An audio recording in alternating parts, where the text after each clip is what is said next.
Um, today is about the flawless studies. So let me run through this.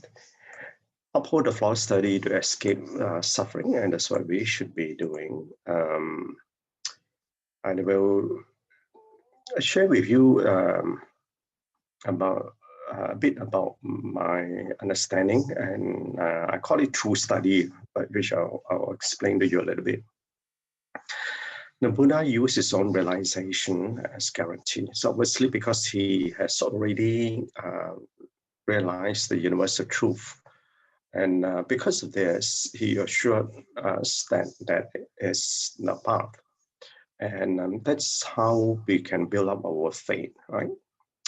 But even though we have our faith, we must have the efforts to make sure we are able to realize that, and that is through the flawless studies. To do so, then we can escape the suffering of the three realms. And that joy that you get is real and it's not an illusion. And obviously, Master gave an example of during the time of the Buddha, where the Buddha's cousin attained that. So he then expressed his original intent. Obviously, the original intent is about the whole truth, the Buddhahood, and obviously realize that limit capabilities to understand. So and then because the original intent, the Bodhisattva path is the path to Buddhahood, but obviously the Buddha at that time couldn't go straight to that, and that's why he went on to provisional teachings of the small vehicle and the middle vehicle. So an explanation is the Buddha is the great enlightened one. The great enlightened one means fully awakened to the universe, and that's universal truth. And obviously understand all things within it and all kinds of principles. So there is to know is it's been fully understood. And so in so doing, and obviously because he attained a full realization, he led us to the path. And fortunately, we are still in the era where Dharma is still available, although in the degenerating age, and more so that because of the age they are in, I'm not sure if you, over the past period, especially the past a year or so, and sit down and observe what is happening around the world. And you probably find there's a lot of deceit going on. And this is the Dharma degenerating age they are in. And sometimes, even though we are deceived, we do not even know that we're being deceived. And there's dangerous times that we are in. So by upholding the flawless studies of precepts, samadhi, and wisdom, we escape the suffering of the three realms. So hopefully, when you do that, you hold the precepts, samadhi, and wisdom. See, upholding precepts enable you to travel, not do bad. Okay, samadhi enables you to be able to stillness, be able to observe in the quietude of the mind, be in stillness, and not be influenced by all the noises in the world. And that's through the contemplation that you can understand the Dharma and then apply the Dharma to your daily life. But that application of that experiential learning in the time when you apply the Dharma in samadhi and live with that teaching, and that's when you grow in wisdom. So in this Dharma degenerating age that we're in, like I say, there's a lot of disease that's going on. So to spend time to observe what is going on around the world. And sometimes I'm sure you heard a lot of stories about so-called religious leaders who actually, and some of the followers also being landed up in the wrong path, just like what Angulimala did when he went to the wrong teacher. So we got to, so people, even this time, then the age we are in, deception is very great, and it even penetrated into various religions. So by doing precepts, not to avoid doing bad, and then samadhi and wisdom. Then we listen, contemplate, and practice. Okay, so we listen to the Dharma, we apply our precepts, we contemplate in the samadhi, and then wisdom comes for experiential learning. So we must uphold precepts. We must be vigilant of our conduct, and be content with what we have. And because if we are not contented, one is wealthy when contented. I mean, a billionaire can still be poor because one is not contented. Yet, someone who is not even a millionaire is wealthy because one is contented. So therefore, so we need to understand our worldly life so that we can then progress on. Then we do nothing and violates the teachings because we are not contented.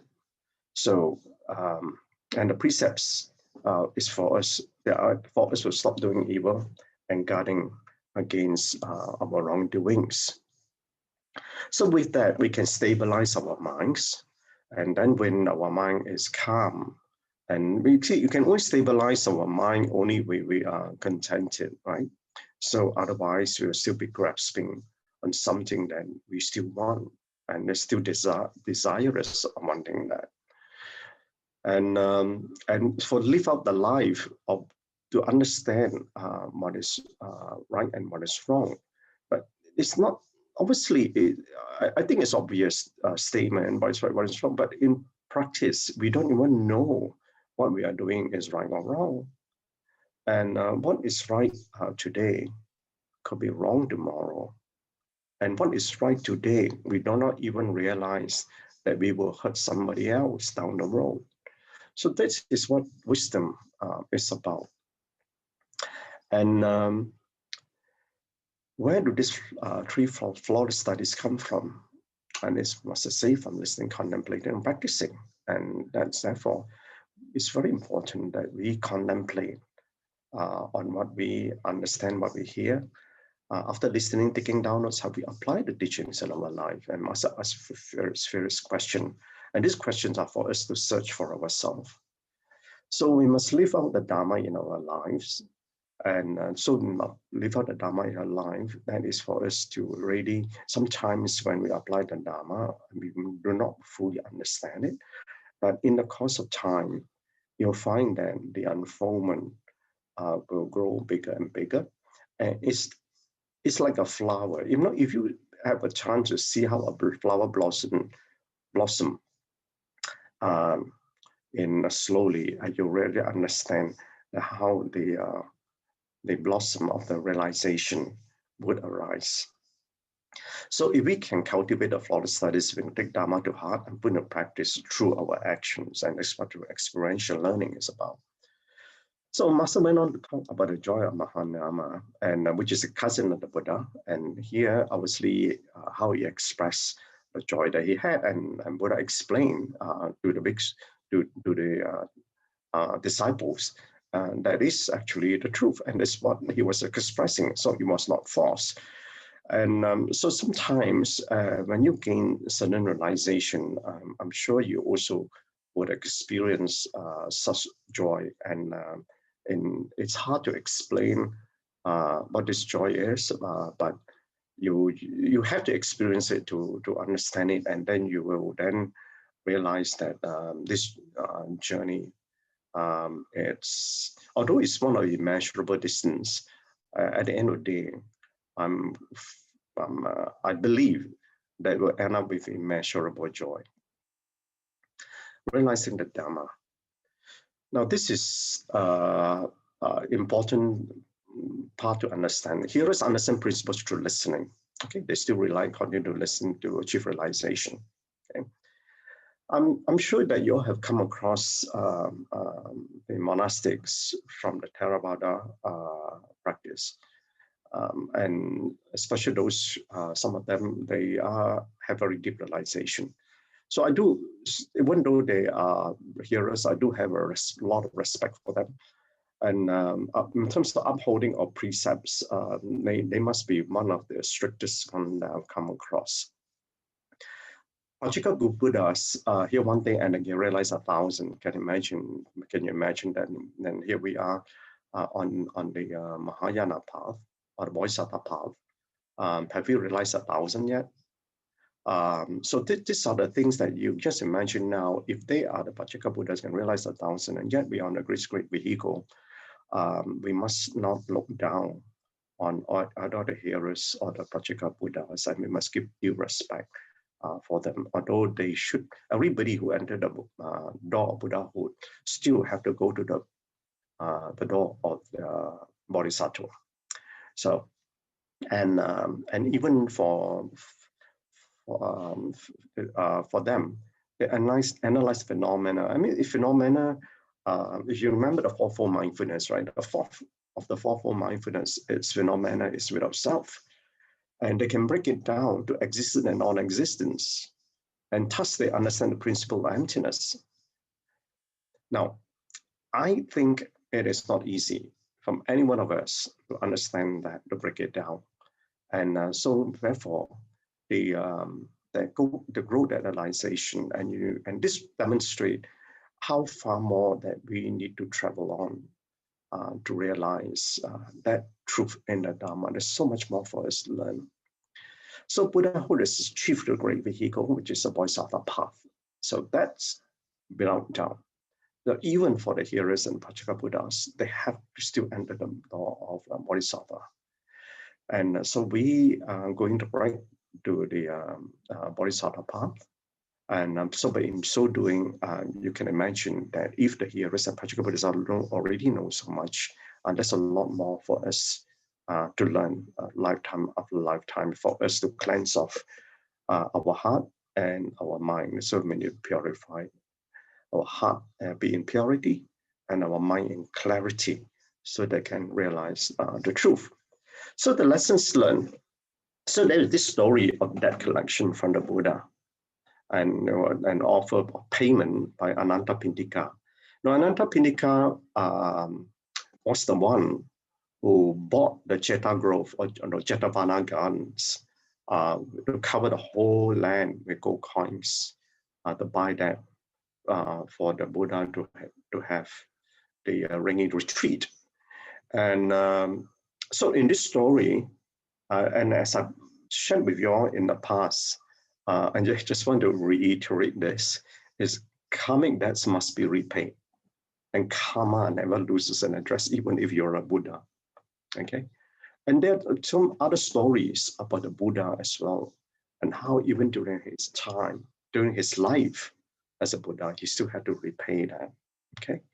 So that's why I've been sharing with you all that for us as a householder in practice, we must be very mindful and be aware of the three types of karma that will unfold upon us. One is to learn karmic lessons. Number two, repay karmic debts.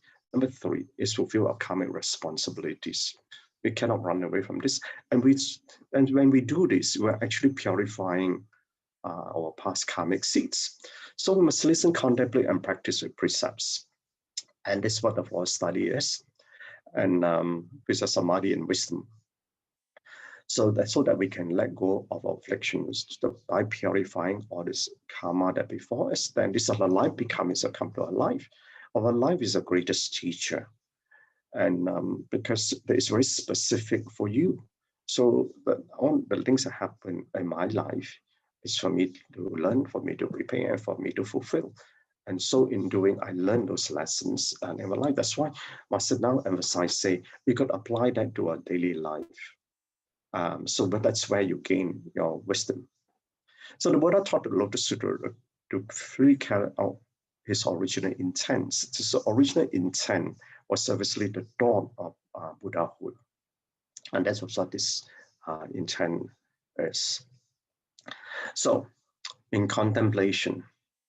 Now, I mentioned at the beginning that this chapter, this episode is on flawless studies. Just that in my contemplation, the term that I use is true study. Actually, the true study can only come about when you have the true teacher and you have the true teachings. Only then you can engage in the true study. The truth is contained in essence of the words spoken. in which you need to listen with your inner ear to the questions in your heart. Let me explain a little bit here. As I mentioned in the words are worldly construct for us to communicate.